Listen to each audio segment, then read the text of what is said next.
குறைந்த விலை நிறைந்த தரம் தங்கள் தேவைகள் அனைத்தும் ஒரே இடத்தில் ஜெயச்சந்திரன் டெக்ஸ்டைல்ஸ். மைக்லே கத்துவார், மைக்லே கத்திட்டு ஓடியாருவார். ஐயோ ஐயோ பாரு என்னங்க எனக்கு சிங்கப்புலி தெரியுறாரு பாரு. யார் என் பக்கத்தில் அக்செப்ட் பண்ணி ஓகே அப்படின்னு நிற்கிறாங்கன்னா, இந்தியாவிலே பெரிய கேமராமேன் நட்டி நிற்கிறார். ஹிந்தியிலேருந்து பெரிய படங்களும். இந்த பக்கம் அனுராக் கஷ்யப் நிற்கிறார், அவர் பெரிய டைரக்டர். அந்த பக்கம் 50வது படம் விஜய் சேதுபதி, அவர் 50வது படத்தை நித்திலன்ட்ட கையில் கொடுத்துருக்காரு. நித்திலன்ட்டே நான் சொன்னேன், நீ காசு சம்பாதிக்க சினிமாவுக்கு வரல அப்படின்னு. இந்த படத்தில் ஒன்று சொல்லும், குப்பை தொட்டி காணா போய் கம்ப்ளைண்ட் கொடுக்க வரலன்னு எஸ்எஸ் ஸ்டான்லி இந்த படத்தில் ஒரு டைலாக் சொல்லுவாங்க. அது மாதிரி என்னை பொறுத்தளவு நித்திலன் வந்து காசு சம்பாதிக்க வரல. விஜய் சேதுபதி பக்கத்தில் உட்காந்து, என்னண்ணே நித்திலன் படுத்தி எடுக்கிறாப்ல அப்படி பார்ப்பேன். இல்லை நல்லா வருது பண்ணுங்கண்ணே, நல்லா இருக்குண்ணே அப்படின்னு. சிங்கப்பிள்ளைகிட்டலாம் 50வது படம் இவ்வளோ பெரிய சம்பளம்னா நீங்கள் எனக்கு சொல்லி பாருங்கள், என்னோட அட்ராசிட்டிலாம் தாங்க முடியாது. சில நேரங்களில் நம்ம விளாடலாம், சில வேளையில் ஆடியன்ஸாக இருக்கும். எல்லா நேரத்துலையும் நம்ம விளாடக்கூடாது. மிகச்சிறந்த இயக்குனர் பாலா சார் அவர்கிட்டே நான் பிதா மகன் நான் கடவுள் நான் கோ டைரக்டர் இருந்தேன். அப்புறமேலு சூர்யா சார் என்னை கூட்டு போய் பேரழகன் எழுத சொன்னார். அதுக்கப்புறம் எனக்கு மாயாவி படம் கொடுத்தாரு. நான் போக வேண்டிய உயரமே எனக்கு நானே மிஸ் பண்ணிட்டேன் சார்.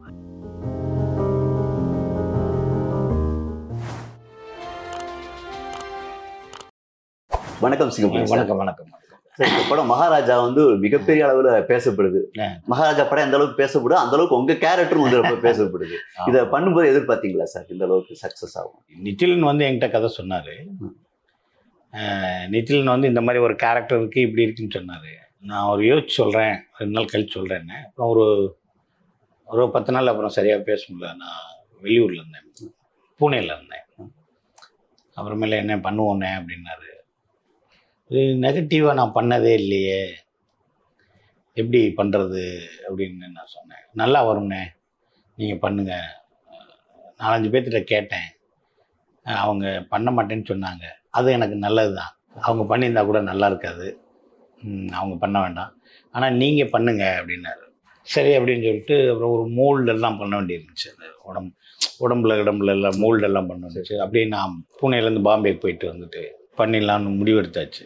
நித்திலன்ட்ட வந்து 6 வருஷம் கழிச்சு ஒரு படம் பண்ணுறாரு.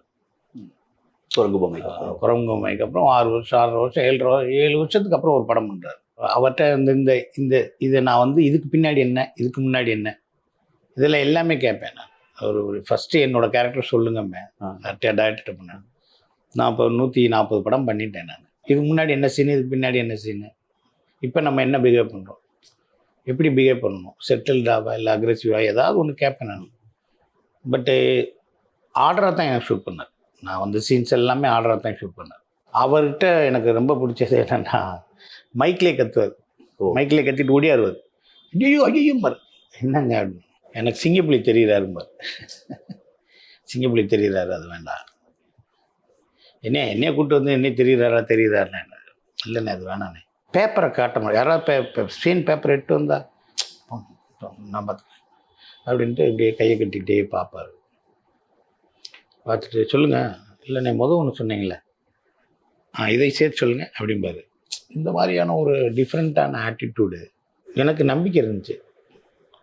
ஒரு பெரிய கேரக்டர் தான், பெருசாக தான் ஒன்று பண்ண போகிறோம். ஏன்னா யார் என் பக்கத்தில் அக்செப்ட் பண்ணி ஓகே அப்படின்னு நிற்கிறாங்கன்னா, இந்தியாவிலே பெரிய கேமராமேன் நட்டி நிற்கிறார்.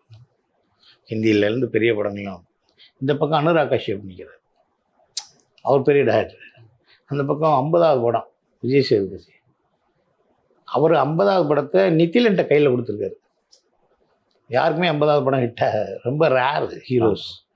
ஆனால் இந்த கதையை நம்பி அவர் கொடுத்துருக்காரு. இதில் நம்ம என்ன பண்ண போகிறோம், ஓகே இதா அப்படின்னு சொல்லி நம்ம பண்ணோம். இதை ஒன்று பண்ணி பார்க்கலாமா, அதை ஒன்று பண்ணி பார்க்கலாமா, அதை வேணால் எடுத்துக்கலாமா, சேஃப்டி சீட் அப்படிலாம் நித்திலன்ட்ட இருக்காது. இது போதும், இது வேணும், இது வேணாம். அது பாசிங் ஷாட்ஸ் வேணால் ஒரு எக்ஸ்ட்ரா ஒரு 4-5 ஷாட் எடுப்பார், லெஃப்ட் ரைட் மாற்றி எடுப்பார், ரைட் லெஃப்ட் மாற்றி எடுப்பார், அது வேணால் இருக்கலாம். ஆனால் பட்டு நேர்த்தியான ஒரு படமாக இருந்துச்சு. எடுக்கும்போதும் சரி, இங்கே நம்ம எப்படி எடுக்கிறோமோ, இங்கே நம்ம ஏதாவது கொஞ்சம் இந்த நம்ம ஸ்லாங்கு, இந்த மதுரை ஸ்லாங்கு, ஒரு ஸ்லாங்கை நம்ம இது பேசிட்டா கூட அது ஸ்லாங்கை விட்டுட்டு ஸ்ட்ரெயிட்டாக பேசிக்கணும். ஃப்ளாட்டாக பேசியிருந்தேன் அப்படின்னு சொல்லுவார். இல்லை நான் டப்பிங்கில் பண்ணிக்கலாம் அப்படின்னு நான் சொல்லுவேன்.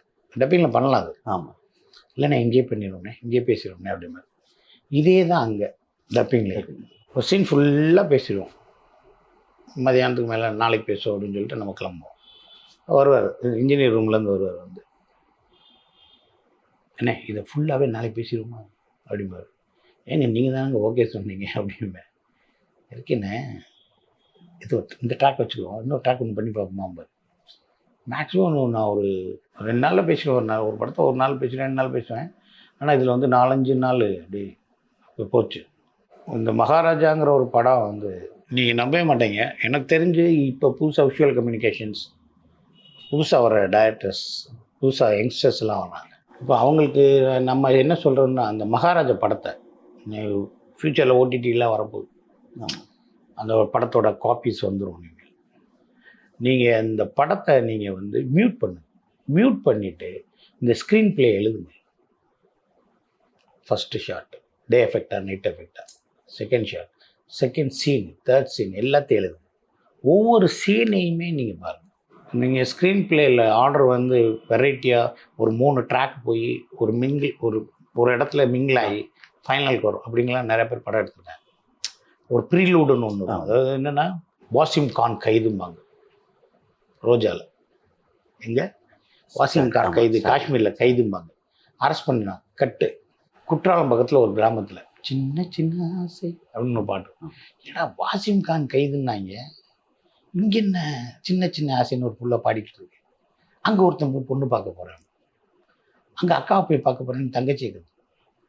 அந்த பிள்ளைய கல்யாணம், அந்த பிள்ளைய கூப்பிட்டுட்டு நான் வேலை பார்க்க போகிற இடத்துக்கு வா காஷ்மீர்னு கூப்பிட்டுப்போம். அப்போ அங்கே இதுதான் ஒரு ஸ்க்ரீன் பிளே.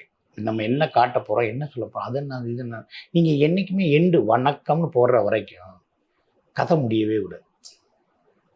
கதை அப்பயே முடிஞ்சிருச்சு அப்படின்லாம் இருக்கிற படம் ஓடாது. இப்படிங்கிற மாதிரி நல்ல ஸ்க்ரீன் பிளே ஒன்று பண்ணியிருந்தார். அந்த ஸ்க்ரீன் பிளேவை அவர் பேப்பரில் எழுதியிருக்காரு. 7 வருஷம் கழிச்சு ஒருத்தன் டைரக்ட் பண்ணுறான்னா அவர் எவ்வளோ எனர்ஜியாக இருக்கும். இந்த படத்துக்காக எவ்வளோ ஒர்க் பண்ணியிருக்காரு. குரங்கு பொம்மைன்னு எடுத்தார். ஆமாம். வாய்ப்பு இல்லைன்னா குரங்கு பொம்மை 2 எடுக்கலாமே, இல்லை குரங்குன்னு ஒன்று எடுக்கலாம், பொம்மைன்னு எடுக்கலாம், குரங்குன்னு கூட எடுக்கலாம்ல. அதெல்லாம் எடுக்கல. அதனால் நித்திலன்ட்டே நான் சொன்னேன், நான் நீ காசு சம்பாதிக்க சினிமாவுக்கு வரல அப்படிங்க. இந்த படத்தில் ஒன்று சொல்லுவோம், குப்பை தொட்டி காணா போய் கம்ப்ளைண்ட் கொடுக்க வரலன்னு எஸ்எஸ் ஸ்டான்லி இந்த படத்தில் ஒரு டைலாக் சொல்லுவாங்க. அது மாதிரி என்னை பொறுத்தளவு நித்திலன் வந்து காசு சம்பாதிக்க வரல, வேற ஒரு தாட். அவரோட ஷார்ட் ஃபிலிம் நான் இன்னும் பார்க்கல, சொல்கிறாங்க ஷார்ட் ஃபிலிம்லேயே அவர் அவார்டு வாங்கியிருந்தார். அதிலே வந்து அம்மா வந்து ஏஜான காலத்தில் மாசமாயிருவாங்க அப்படிங்கிற மாதிரினா நான் சரியாக பார்க்கல அப்படின்னு சொல்லுவாங்க. ஒரு நல்ல படம். நான் வந்து ஆக்டிங்காக என்னோடய கேரியர் வந்து நான் கடவுளில். ஆமாம்.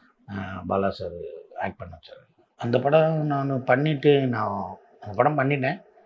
அந்த படம் பண்ணி 2 நாளில் ரிலீஸு, 2 நாள் ஆயிடுச்சு ரிலீஸு. டோட்டல் சேனல்ஸ் ஃபுல்லாகவே interview, satellite channels, prime channels எல்லாம் ஒரு 60-70 சேனல். என்னை ஒருத்தர் கூட இங்கே வாங்க சார் போயிட்டு சார் நடிச்சிருக்கீங்க படிங்க சார், யாருமே சொல்ல. நானும் குறுக்க போகிறேன், என்னை யாராவது எடுங்கப்பா ஒரு ஷார்ட். எல்லா பேரும் எடுக்கிறாங்க. அந்த மாற்றுத்திறனாளி அவங்கள தப்பாக சொல்ல, அந்த படத்தில் நடித்தவங்க எல்லாம் எடுக்கிறாங்க. இன்னும் யாருமே இல்லை. சாயந்தரம் வரைக்கும் அப்படியே யோசித்தேன், என்னடா இப்படி இருக்கேன்னு. சரி ஓகேன்னு ஒரு கன்னட படம் வந்துச்சு, அந்த படத்தை டைரக்ட் பண்ணலான்ட்டு அப்படியே ஒரு அட்வான்ஸ் 2 லட்ச ரூபாலாம் வாங்கிட்டு நான் கிளம்பலாம். அப்போ என் நண்பன் ராசுமகன், அவனும் நானும் வந்து சுந்தர்சி சார்கிட்ட, அவன் அசோசியேட் டைரக்டர், நான் அசிஸ்டன்ட் டைரக்டர். நாமருவர் நமக்குருவர் 98 ஒர்க் பண்ணோம். அப்போ வந்து அவன் வந்து பாண்டின்னு ஒரு படம் ஹிட்டெல்லாம் கொடுத்துட்டு அதுக்கப்புறம் இருக்கான். நிச்சயமானண்ணன் கூட அவர் வீட்டில் உட்காந்து பேசிகிட்டு. அப்போ பேசிக்கிட்டு இருக்கல அவன் வந்தான். நான் அந்த பக்கம் உட்காந்துருந்தேன், எனக்கு தெரியல. நான் உள்ளே உட்காந்தேன், அது தெரியல. அவன் வந்தான், அண்ணனுக்கு அட்வான்ஸ்லாம் கொடுத்து நீ நடிக்கணுமே அப்படின்னு சொல்லிட்டு போயிட்டான். போன உடனே காரில் ஏறி போகையில் ஒருத்தன் சொன்னான், உள்ளே சின்ன பிள்ளை என்ன உட்காந்துருக்காரு பார்க்கலையா? அப்படியா? இல்லையாடா. அந்த கூட எல்லாமே டைரக்டர் தான் நடிச்சிருக்காங்க. உள்ளே உட்காந்து பார்க்க இல்லையாடா, அங்கே எங்கடா உட்காந்துருந்தா? அவரை பார்க்க வந்திருக்காரு, பேசிக்கிற உள்ளே இருந்தா நீ பார்க்கல. திருப்பி வந்தான். திருப்பி வந்து கட்டி பிடிச்சி எங்கடா போனா, என்னடா பேசவே இல்லை. அதுக்கு முன்னாடி ஒரு 6-7 மாதம் ஆச்சு பார்த்து. உடனே ஓடி போய் டேஷ்போர்ட்டில் இருந்து ஏதோ 1,00,000 ஏதோ கையில் எடுத்து வந்தான். 2 கட்டு ஏதோ கையில் கொடுத்து நீ நடிக்கணும். இல்லை நான் கன்னட படம் நான் போகிறேன். அவனே 2 நாள் நடிடா, 2 நாள் மட்டும் வாடா டைரக்டர்ஸாக பண்ணுறோம்டா, 2 நாள் வாடா. சரின்னு சொல்லிட்டு 2 நாள் முடிச்சோன்னே பெங்களூரில் நான் டிக்கெட் போட்டு நான் போகிறேன். 41 நாள் விடலை. அந்த படம் போய் சொல்லுவோம் சார், உங்களை அடையாளமே வந்து அப்பா நீ செத்து போனா அந்த கட்டில் எனக்கு தானே, அது ரொம்ப அந்த செருப்பு எனக்கு தானே, கட்டில் எனக்கு தானே அப்படிங்கிற மாதிரி அந்த படம் வந்து அமைஞ்சிச்சு. அந்த படம் ரிலீஸ் ஆச்சு. அப்பயே நான் ஒரு 2 படம் கதை வசனம்லாம் இங்கே எழுதிக்கிட்டு இருந்தேன். வசனம்லாம் எழுதிக்கிட்டேன். ரேணி உண்டா படத்தில். ஸோ அது ஹிட் ஆயிடுச்சு. இந்த படம் வந்துச்சு. ஸோ அந்த படம் என்னைக்கு ரிலீஸ் ஆச்சோ அன்னையிலேருந்து என் ஃபேமிலியை நான் மிஸ் பண்ணுவேன், என் குழந்தைகளை மிஸ் பண்ணுவேன். ஊரில் யாருக்கும் முக்கியமான கல்யாணத்துக்கு போக முடியாது, முக்கியமான விஷயங்கள் போக முடியாது. அவ்வளோ பிஸி ஆக்கிடுச்சு அந்த படம் மட்டும்தான். எல்லாரும் பாராட்டினாங்க. அப்போ வரைக்கும் சும்மா மாயண்டி குடும்பத்தாக இருந்துச்சு, மனகொத்தி பறவை பண்ணேன், தேசிங் ராஜா பண்ணேன், எல்லாமே பண்ணோம். இதே விஜய் சேதுபதி சாரோட நான் ஃபஸ்ட்டு ஆண்டவன் கட்டளை பண்ணேன், காக்கா முட்டை மணியன். அந்த படம் ஹிட்டு. ஆமாம். அதுக்கடுத்து நாங்கள் வந்து கற்பன் பண்ணேன். அந்த படம் ஒரு பெரிய ஹிட்டு. அதுக்கப்புறம் டிஎஸ்பி எல்லாம் பண்ணோம். நிக்கிலன்ட்ட கதை சொல்லும்போது ஆண்டவன் கட்டளையாக இருக்கட்டும், கற்பனாக இருக்கட்டும், என் தம்பி விஜய் சேதுபதி நல்லா இருக்கணும் அப்படின்னே ஒரு கேரக்டர் இருக்கும்.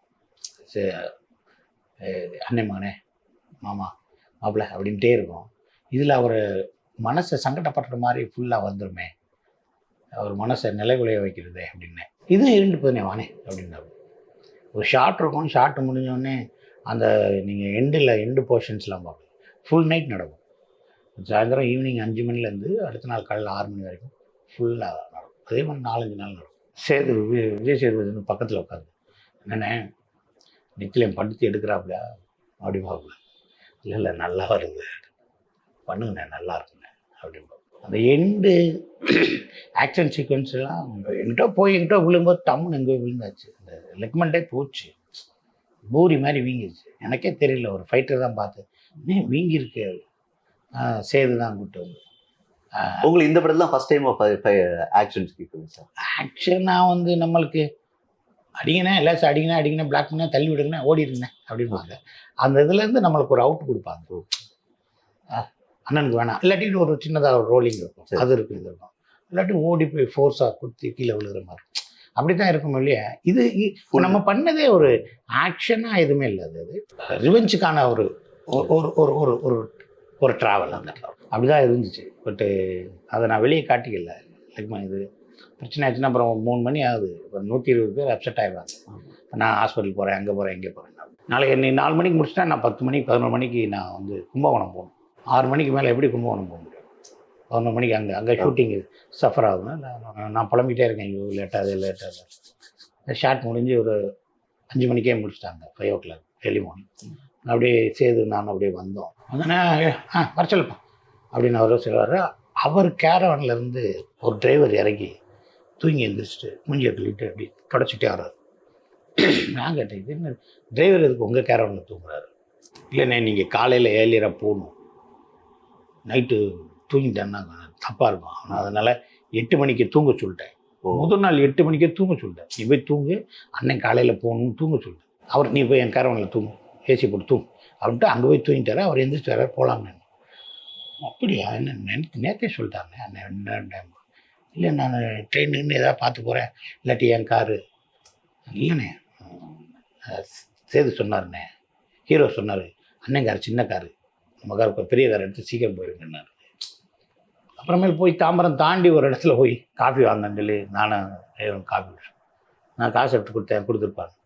இல்லைண்ணே எனக்கு 40,000 ரூபா கொடுத்துருக்காரு. கும்பகோணம் போயிட்டு திருப்பி வீட்டுக்கு வந்து அண்ணனை விடுற வரைக்கும் அண்ணன்கிட்ட பணம் வாங்கக்கூடாது, அண்ணன் நம்மளுக்காக வேலை பார்த்து லேட்டாக போகிறாரு, நீ போ. அந்த மனசு தான் மகாராஜா. இவ்வளோ பெரிய ஹீரோ, எவ்வளோ கதைகளை சூஸ் பண்ணி 50th ஃபிலிமாக பண்ணியிருக்கலாம். பட் 2 சட்டை 2 வேஷ்டி, எந்த ஃபாரின் சாங் கிடையாது, பெரிய ஹீரோயின் எல்லாம் வயசான கெட்டப். ஒரு ஒரு ஏஜ்டு கெட்டப். ஏஜ்டு ஒன்று போடலாம், ஒரு யூத்தில் ஒன்று வைக்கலாம், ஒரு 7 கேரக்டர் கூட பண்ணலாம்ல. அதை சிங்கப்பிள்ளைகிட்டலாம் 50வது படம் இவ்வளோ பெரிய சம்பளம்னா நீங்கள் எனக்கு சொல்லி பாருங்க, என்னோட அட்ராசிட்டிலாம் தாங்க முடியாது. இந்தியாவில் எல்லா சென்ட்ரல் ஃபிகரையும் ஒன்றா வச்சு சாங் ஆடிடுவேன் நான். பண்ணுவோமே, அது தெரியும், எடுத்துக்கிட்டு இருக்கும்போதே அட்டர் ஃப்ளாப்னு தெரியும். ஆனால் ஒரு ஒரு ஒரு ஒரு விஷயம் வேணும்ல. ஆனால் செட்டில்டு, ஒரு அடக்கம், ஹிந்தி வரைக்கும் போயிட்டு பண்ணிட்டு வந்திருக்காரு, ஷாருக் வரைக்கும் பண்ணிட்டு வந்திருக்காரு, இங்கே இத்தனை சினிமாவில் எத்தனையோ விஷயங்கள் பார்த்துருக்காரு, போராடி வந்திருக்காரு. ஒரு கேரக்டர் இன்றைக்கி இருக்க பெரிய ஹீரோக்கிட்ட 3ஆவதாக நின்றுருக்காரு. அங்கே நில்லுங்க, கொஞ்சம் ஓரமாக போங்க, நீங்கள் வெளியே வந்துருங்க சார் அப்படிங்கிற சூழ்நிலையெல்லாம் அவர் வந்திருக்கார். உனக்கெல்லாம் இவ்வளோ காசு வேணுமா அப்படியெல்லாம் அந்த வார்த்தையெல்லாம் அவர் காதில் கேட்டிருக்காரு. நீனே எவ்வளோ காசு கேட்குற, காசு இல்லைப்பா அப்படிலாம் காதில் கேட்டிருக்காரு. அவர் அந்த மாதிரி பண்ணும்போது ரொம்ப ஸ்ட்ரெயின் பண்ணி இந்த படத்தை பண்ணியிருக்காரு.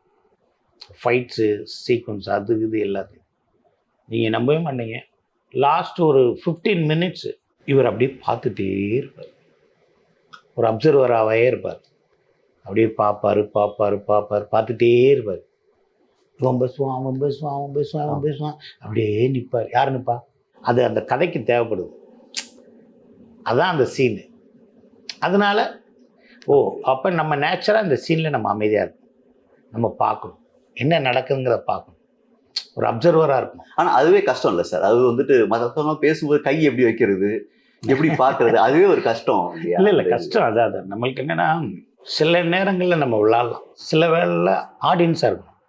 எல்லா நேரத்துலையும் நம்ம விளாடக்கூடாது, ஆடியன்ஸாக இருக்கணும். பால் எந்த கோட்டில் விழுதோ தான் பார்க்கணும். நீங்கள் நிறைய நேரம் கைதட்டிடக்கூடாது. விம்பிள்டன் மேட்ச்சில் எல்லாம் நிறைய நேரம் கைதட்டிட முடியாது. அப்படி கைதட்டுவாங்க, சைலன்ஸ் அப்படின்னா எல்லாரும் அமைதியாக இருக்கும். ஆமாம், அது ஒரு பெரிய டிசிப்ளினாக இருக்கும். அது மாதிரி சேதுட்ட எனக்கு ரொம்ப பிடிச்சதே இந்த விஷயங்கள் தான். ஒத்துக்கிட்டாரு, இவ்வளோ பெரிய படம் பண்ணுறாரு. டப்பிங்லாம் நான் ஒரு 4-5 நாள் பண்ணேன். அப்புறம் அவரே கேட்டார், என்னென்ன முடிஞ்சிச்சா, இல்லை என்ன இருக்கே, பேலன்ஸ் இருக்கே, என்ன கூப்பிடல அப்படின்ட்டே இருக்கேன். இன்றைக்கி ரிலீஸ் ஆக போகுதுன்னு பேப்பரில் வந்துச்சு. இனிமேல் டப்பிங் கரெக்ஷனே இருக்காது அப்படிங்கிற ஒரு நிம்மதி இருந்துச்சு. ஒரு நல்ல டைரக்டர் தமிழ் சினிமாவுக்கு கிடச்சிருக்காரு. நித்திலன் அவசரப்பட்டு எடுக்கிறதோ அதை இருக்கிறதோ.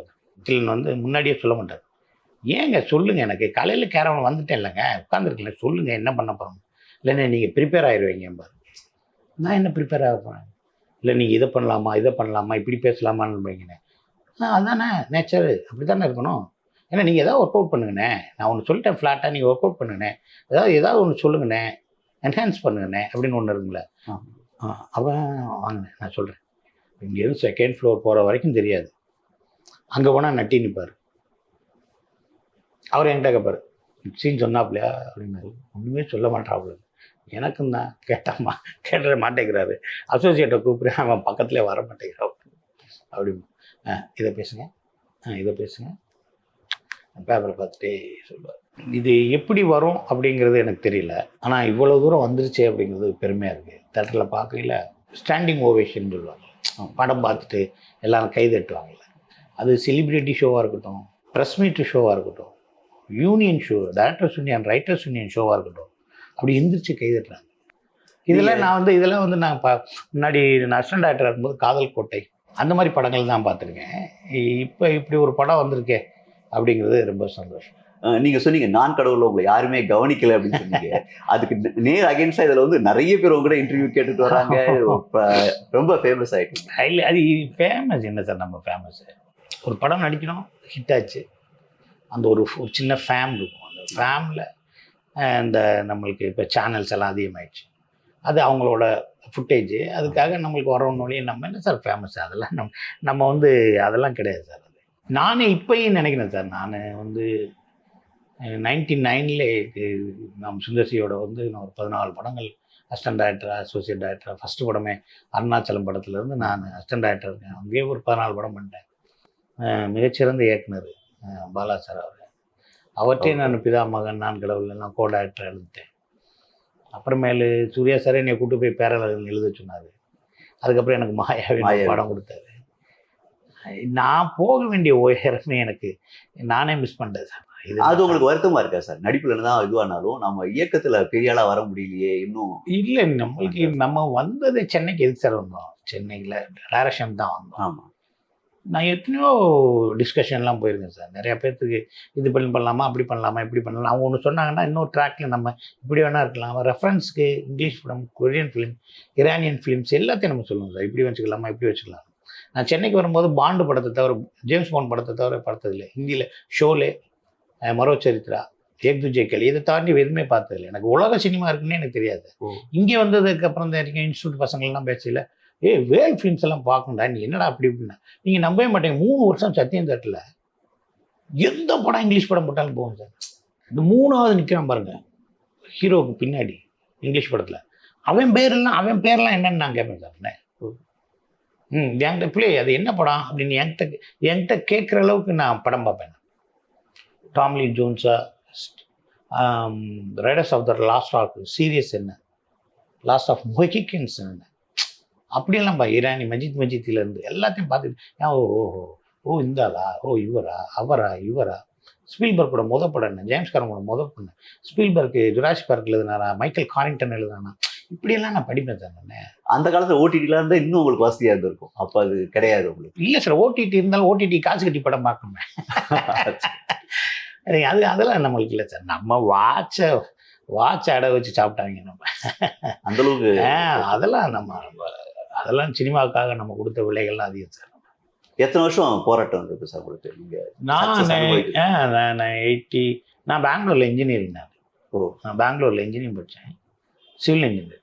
அப்போ அங்கே நான் செமஸ்டர், அதனால் அங்கே நான் செமஸ்டர் இயர்லி 1. அது வந்து எலிஜிபிள் சிஸ்டம். ஃபஸ்ட் இயரில் இவ்வளோ பேப்பர்ஸ் பாஸ் பண்ணால் செகண்ட் இயர் போகலாம், செகண்ட் இயரில் இவ்வளோ வச்சுக்கலாம், ஓகே, ஒரு அரியர் வச்சுக்கலாம். அதில் எலிஜிபிள் போய் அப்படி போகும். அதனால் நான் முடிச்சு சென்னைக்கு வந்துடுவேன். சென்னைக்கு வந்து சுற்றுவேன், என்ன செய்ய போகணும்னு தெரியாது, ஆனால் சுற்றிக்கிட்டே இருப்பேன். ஏவிஎம் போவேன், பிரசாத் போவேன், எங்கேயாவது ஷூட்டிங் இருந்தால் அப்படிமே போய் சொல்லிவிட்டு உள்ளே போவேன். ஜெமினி சினிமா பார்ப்பேன், பார்த்துட்டு இந்த தேட்டரில் இந்த ஆர்ஆர் நடக்குதுன்னு எதாவது போடுவாங்க. உடனே அந்த வாட்ச்மேன்ட்ட சொல்லி அந்த படம் மூன்றெழுத்தில் என் மூச்சு இருக்கும், ஏவிஎம் ஆர்ஆர், செகண்ட் ஃப்ளோர் அப்படின்னு நானே சொல்லுவேன். ஒன்று அவன் இது ஒரு டெக்னீஷியன் ஒன்று விட்டுறாங்க. அப்புறமேல இருப்பேன். அப்புறம் கொண்டு வந்த காசு இல்லை, சரியாக சாப்பிட முடியல அப்படின்னா ஊருக்கு போயிடுவேன். அப்புறம் திருப்பி வருவேன். அப்புறமேல பார்த்துட்டு நான் கதை சொல்லுவேன் சார். நல்லா இந்த மாதிரி இருக்குது, இப்படி இருக்குது, இப்படி இருக்குது, இப்படி இருக்குது, எங்கள் ஊரில் இருக்குது, அங்கே இருக்குது, இங்கே இருக்குன்னு ஏதோ ஒன்று சொல்லுவேன். அதை விரும்பி கேட்பாங்க. நம்ம ஒரு நல்ல கதை சொல்லுவோம், நல்ல கதையாசிரியர் ஆயிடுவோம் அப்படிலாம். அதுக்கப்புறம் எது கதை இருக்குது நீ சொல்கிற, நீயே டைரக்டர் ஆயிடு. டைரக்ஷனா எனக்கு க்ளோஸ் என்ன, விட்ன என்ன, 2 ஷாட் வீடு என்ன, ட்ராலி ட்ராக்கு, லுக்கு இதெல்லாம் எப்படி கற்றுக்க போகிறோம்? கற்றுக்க போயிட்டே ஷூட்டிங் எல்லாம் அப்படியே போய் அவங்க ஜேடி ஜெட் ஒர்க் பண்ணேன், பாலா சார் ஒர்க் பண்ணேன், சுந்தர்சி சார் ஒர்க் பண்ணேன். அவர்கிட்டையும் நான் ஒரு 15 படம் 16 படம் பண்ணேன். இந்த படத்தை சுந்தர்சி பார்த்தாரா? மகாராஜா அவர் இது ரிவ்யூ சொன்னார் அவங்களுக்கு. இந்த கலகலப்பு 3ல கொஞ்சம் பிஸியாக இருக்காரு. சரி. இப்போ இந்த அரண்மனை 4 ஹிந்தி வெர்ஷன் அதில் கொஞ்சம் கொஞ்சம் பிஸியாக இருக்காரு. ஏன்னா அவர் பார்த்து சொன்னால் உங்களுக்கு இன்னும் ஒரு இதுவாக இருக்கும். இல்லை கண்டிப்பாக. நான் இந்த 2024ல் ஒரு 100 crores டீம்னு ஒன்று இருக்குல்ல, ஒரு 100 கோடி படம் அப்படின்னு சொல்லி ஒரு படம் இருக்குல்ல, அந்த படம் வந்து அரண்மனை 4ல் நான் நடிச்சிருக்கேன். டைரக்டர் கூட நடிச்சிருக்கேன். சரி. ஒரு சாமிக்கு மாலை போட்ட போலீஸ்காரன் மாதிரி டைரக்டர் கூட வருவேன். இந்த வருஷம் 2024ல் அந்த படத்தில் நான் இருக்கேன். இதே 2 மாதம் கழிச்சு இந்த படம் வந்து இந்த படமும் இது ஒரு 200 கோடி ரூபா படமாக இருந்தால் நல்லா இருக்குங்க. இப்போ நம்ம நடித்ததுனால இல்லை சார், ஓடுற படத்தில் நம்ம இருக்கோம். அது நம்ம நடித்தனால படம் ஓடுதா? ஆனால் செலக்ட் பண்ணுறது ஒரு இது இருக்குது சார். நீங்கள் செலக்ட் பண்ணுறதுல பார்த்து செலக்ட் பண்ணல சார். செலக்ட் பண்ணுறது இப்படிலாம் நான் செலக்ட்லாம் பண்ண மாட்டேன் சார். இப்போ நாளைக்கு நீங்கள் ஷூட்டிங்கு எனக்கு பணம் கொடுக்குறீங்க, நீங்கள் சொல்கிறீங்க ஒரு கேரக்டர், எனக்கு டேட் இருக்குது, நான் வந்துடுவேன் சார். நான் அது கதை அந்த மாதிரி ரொம்ப பார்க்க மாட்டேங்க. ஏன் சார், நீங்கள் ஒரு படம் என்ன, நீங்கள் நடிங்கண்ணே, எங்களுக்கு சப்போர்ட் பண்ணுங்கண்ணே, இந்த கேரக்டர் நல்லா இருக்குன்னு நீங்கள் நினைக்கிறீங்க, நான் உங்கள்கிட்ட இது ஓடுமா ஓடாதா, நீங்கள் யார் என்கிட்ட கேட்குறதுக்கு? இது யார் எனக்கு ஜோடி, இது யார் எனக்கு மகன், இது யார் எனக்கு அக்கா, யார் என் கூட நடிக்கிற, அதெல்லாம் நான் கேட்கக்கூடாது சார். நான் நீங்கள் வெற்றி அடையணும் ஒரு ப்ரொடியூசரை பிடிச்சிட்டு வந்து அண்ணே நடிங்கன்னேங்கிறீங்க. அப்போ நீங்கள் என்ன சொல்ல, நம்ம படத்துலலாம் அண்ணே நடிப்பாரா, நம்ம காசெல்லாம் முடியாதுன்ட்டாரு, டேட் தரவே இல்லை அப்படி சொல்லக்கூடாது சார். அது உங்கள் படம் வெற்றி அடையாதுன்னு யார் சார் சொன்னது? நான் எப்படி டிசைட் வெற்றி அடைஞ்சுன்னா உங்கள்கிட்ட வந்து சாரி சொல்கிறதா? சாரி தலைவா, அன்னைக்கு நான் ஏதோ டிஸ்டர்ப், அது என்ன இருக்காது. நீங்கள் போக முடியாது, நான் அங்கே வர முடியாது, அந்த என்விரான்மெண்ட் எனக்கு தப்பாக இருக்கும், அங்கே அவ்வளோ ஹில்ஸில் எல்லாம் வர முடியாது, நீங்கள் சொல்கிற மாதிரி மலையிலலாம் ஏற முடியாது, அந்த கீழே ரோலியாகி கீழே விழுங்கி நீங்கள் பர்ஃபெக்டாக எடுப்பீங்களாமே, அதெல்லாம் நான் பண்ண முடியாது, அப்படி வேணால் சொல்லிடலாம். புரியுங்களா உங்களுக்கு? அதை விட்டுட்டு உங்கள் கதையெல்லாம் செலக்ட் பண்ணுறது நான் யார்? அதுக்கு நான் சப்போர்ட் பண்ணணும், இல்லாட்டி வேற ஒரு ரீசன் சொல்லிட்டு போயிடலாம். அதுதான் ஒரு நேச்சராக இருக்கணும். புரியுங்களா? இப்போ மிஸ்கின் சார் என்கிட்ட சொன்னார், இப்போ அடுத்து விஜய் சேதுபதியோட படம் ட்ரெயின், மிஸ்கின் சார் தான் டைரக்ட் பண்ணுறாரு. ஓ சரி. கலைப்புலி தானு சார் படம். அந்த படத்தில் நான் நடிக்கிறேன். நான் புலி நீ படம் பார்த்துட்டு எனக்கு சொல்லலையே அப்படின்னு எனக்கு தெரியும், நீ கேட்ப, அதனால் நானே சொல்கிறேன், நான் ஒரு வேலையாக இருக்கேன், எடிட்டிங்கில் இருக்கேன், முடிச்சுட்டு நான் பார்த்துட்டு கூப்பிட்றேன்னு மிஸ்கின் சார் எனக்கு ஃபோன் பண்ணேன். ஓ என் மேலே அண்ணன் சொல்லி ரொம்ப பாசமாக இருப்பார். எனக்கு சினிமாவில் நண்பர்கள் இருக்காரா இல்லையான்னு எனக்கு தெரியாது சார், ஆனால் எனக்கு யாருமே எதிரி கிடையாது. இப்போ ஒரு படம் நடிக்க போறீங்கன்னா நீங்கள் உள்ளுக்குள்ள என்ன, நீங்கள் ஒரு இயக்குனர் ஒரு சீன் எடுக்கும்போது அப்படி எடுத்துக்கலாமே அப்படின்னு சஜஷன் சொல்லுவீங்களா இல்லை வேண்டான்னு விட்டுருவீங்களா?